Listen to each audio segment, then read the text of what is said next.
اگر تمہیں اللہ یاد نہیں آتا، اگر تمہارا دل اس کی عبادت میں نہیں لگتا، اگر تم اپنے رب سے جگرنا چاہتے ہو، تمہارا ایمان ڈگمگا گیا ہے، تم کن پڑھتے ہو لیکن فیکن پر یقین نہیں رکھتے، تو ایک دن اذان فجر سے لے کر طلوع آفتاب تک آسمان کا نظارہ کرو۔ دیکھو وہ کیسے آسمان کے رنگ بدلتا ہے، دیکھو وہ کیسے ہٹا دیتا ہے اندھیرے کو، دیکھو وہ کن کہتا ہے تو سارا عالم فیکن کی تشریح بن جاتا ہے۔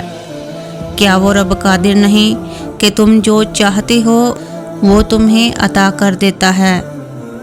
کیا وہ رب قادر نہیں کہ تمہیں نظر آنے والے اندھیروں کو روشنی میں بدل دیتا ہے؟ کیا اس رب کو نہیں معلوم قلق کیسے مٹائی جاتی ہے؟ کیا وہ دلوں کے داغ دھو نہیں سکتا؟ کیا وہ تمہیں وہ گھٹیا سی چیز نہیں دے سکتا جس کے لیے تم نے طویل سجدے کرنا چھوڑ دیے؟ اس ذات کے ہر حکم پر اپنے دل کو بند کر لیا۔ تمہاری یہ ذلیل سی خواہشیں اس کے بس ایک کن کی مار ہیں، لیکن اس نے کن نہیں کہا، تم اس کا شکر ادا کیوں نہیں کرتے؟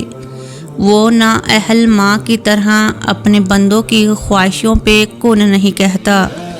سوچو اگر وہ تمہاری دعاؤں کی آمین کو قبول کر کے تمہیں وہ عطا کر دے جو تم مانگ رہے ہو، اور پھر تمہاری دعا کو تمہارے لیے بد دعا بنا دے تو تم کیا کرو گے؟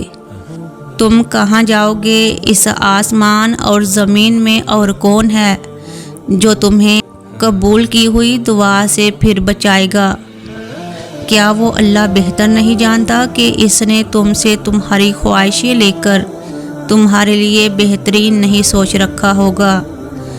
وہ تو اپنے دیے گئے مال میں سے جب لیتا ہے تو کہتا ہے اللہ کو قرض دو، پھر وہ تمہاری خواہش لے گا تو تمہیں رول دے گا، وہ تمہیں تنہا چھوڑ دے گا۔ ایک دفعہ اس پہ یقین کر کے تو دیکھو، یوسف کو 11 بھائیوں میں سے اللہ نے نکالا، یعقوب کی آنکھوں کی بینائی چلی گئی لیکن اللہ نے صبر کروایا، اور پھر صبر کا پھل کیسے دیا؟ جب یوسف اپنے بھائیوں کے سامنے آئے تو وہ شام مصر تھے۔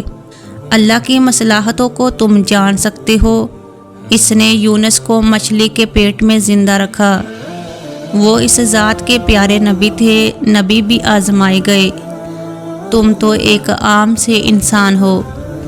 تم اللہ اللہ کرتے ہو تو وہ تمہیں آزمائے بغیر چھوڑ دے گا؟ وہ تم سے لیے بغیر تمہیں چھوڑ دے گا؟ نہیں، وہ تمہیں آزمائے گا، بس تم یقین رکھو، وہ دیتا ہے شکر کرو، وہ لیتا ہے صبر کرو۔ انتہا پہ نہ جاؤ، انتہا پہ جانا اسے بھی آتا ہے۔ وہ اندھیری رات اسی کے قبضے میں ہے جس کی کبھی صبح نہیں ہونی۔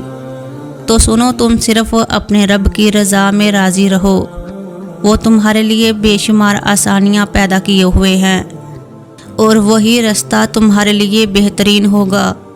تو صرف اپنے رب کی رضا میں راضی رہنا سیکھو، اور ہمیشہ اس کا شکر گزار کرتے رہنا، اور اس نے تمہارے لیے بہترین مقدر لکھا ہوا ہے۔ میری اللہ تعالیٰ سے دعا ہے کہ اللہ تعالیٰ آپ کے نصیب میں ہر وہ چیز، ہر وہ خوشی لکھ دے جس کے آپ منتظر ہیں۔ آمین ثم آمین۔